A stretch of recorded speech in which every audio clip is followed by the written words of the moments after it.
STF এর অভিযান, জঙ্গি সন্দেহে গ্রেপ্তার মানপুর কলেজের এক পড়ুয়া। এই আনসার উল ইসলাম সংগঠনের জঙ্গি গ্রেপ্তার। দেখুন, গোটা পশ্চিমবঙ্গ এখন এই মুহূর্তে মমতা বন্দ্যোপাধ্যায়ের ভোট ব্যাংকের পলিটিক্সের জন্য জঙ্গিদের অভয়ারণ্যে পরিণত হয়েছে এবং মমতা বন্দ্যোপাধ্যায়ের দলই এই জঙ্গিদেরকে লালন পালন করছে। ভালো করে খোঁজ নিয়ে দেখুন, ওই পড়ুয়া নিশ্চয়ই তৃণমূল ছাত্র পরিষদের কোনো পদাধিকারী, নেতা বা মেম্বার সদস্য কমসে কম হবে, গ্যারান্টি এটা। এই জঙ্গি সন্দেহ রয়েছে বাংলাদেশের জঙ্গি গোষ্ঠীর সঙ্গে লিঙ্ক পাওয়া যাচ্ছে।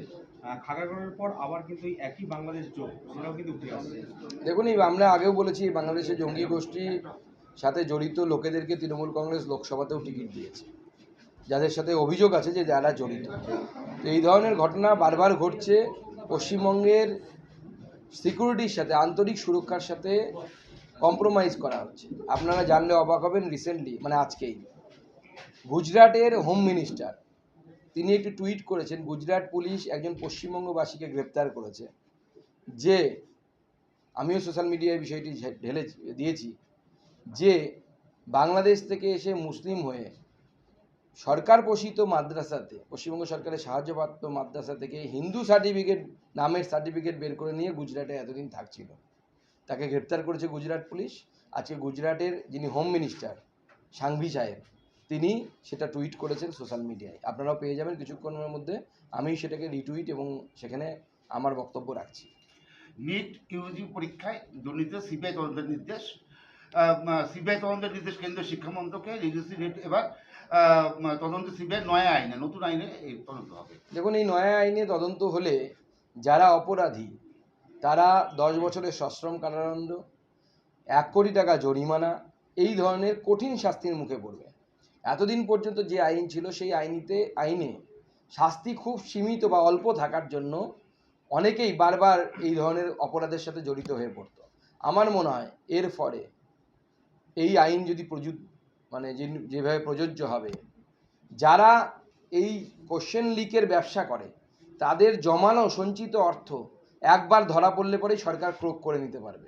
তো স্বাভাবিকভাবে এরপরে সাহস আর কেউ করতে পারবে বলেও আমার মনে হয় না। নিট মামলায় 15 জন যাদেরকে গ্রেড মার্কস দেওয়া হচ্ছে, গ্রেস মার্কস, তাদের আজ আবার পরীক্ষা হচ্ছে নতুন করে। দেখুন, 1563 স্টুডেন্ট যাদের 6টি সেন্টারে যারা পরীক্ষা দিয়েছিলেন, তাদের কোশ্চেন দেরি করে পাওয়ার জন্য সুপ্রিম কোর্টেরই একটি স্ট্যান্ডিং যে অর্ডার, সেই অর্ডারের উপর ভিত্তি করে এনটিএ তাদেরকে গ্রেস মার্ক দেওয়ার ব্যবস্থা করে। তাদের সামনে পরবর্তী সময়ে হাইকোর্ট, সুপ্রিম কোর্টে বিষয়টি গেলে সুপ্রিম কোর্ট সেখানে বলে দেয় যে গ্রেস মার্ক দেওয়া যাবে না। আমাদের কেন্দ্র সরকার সেটাই মেনে নিয়ে গ্রেস মার্ক বাদ দিয়ে দেয় এবং তাদের সামনে দুটো অপশান দেওয়া হয়। হয় গ্রেস মার্ক ছাড়া যে র্যাঙ্ক হবে সেই র্যাঙ্ককে মেনে নেওয়া, অথবা আজকে আবার পরীক্ষায় বসা। তো যারা পরীক্ষায় বসবেন ঠিক করেছেন, অপশান দিয়েছেন, তারা পরীক্ষায় বসেছেন। আমরা আশা করব তারা ভালো করে পরীক্ষা দেবেন এবং তাদের আগামী দিন যেন সুগম হয়। প্রবেশিকার একদিন আগে স্থগিত নেট পিজি এন্ট্রান্স, ফের কবে পরীক্ষা হবে জানাবে কেন্দ্রীয় স্বাস্থ্য মন্ত্রক। UG NET, CSIR, UGC NET পরপর স্থগিত।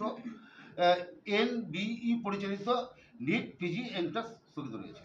দেখুন, যেহেতু এনটিএ এই পরীক্ষাগুলোর সাথে যুক্ত এবং এই এনটিএ পরীক্ষা পরিচালিত পরীক্ষায় এর আগে স্যাংটিটি, পারদর্শিতা নিয়ে প্রশ্ন উঠেছে, সেই জন্য আমরা প্রিকশন হিসেবে সমস্ত এনটিএ পরিচালিত পরীক্ষাগুলোকে আপাতত স্থগিত করে নতুন করে বডি তৈরি করে, আপনারা জানেন এই কেন্দ্র সরকার, কেন্দ্র শিক্ষামন্ত্রক, ইসরোর প্রাক্তন চেয়ারম্যান রাধাকৃষ্ণনজির নেতৃত্বে একটি কমিটিও তৈরি করেছে।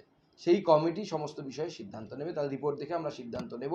আমরা কোনো বিতর্ক রাখতে চাইছি না। আমরা সমস্ত পরীক্ষাকে নতুন করে তার প্রশ্ন সমস্ত কিছু অ্যানালাইসিস করে তারপরে পরীক্ষা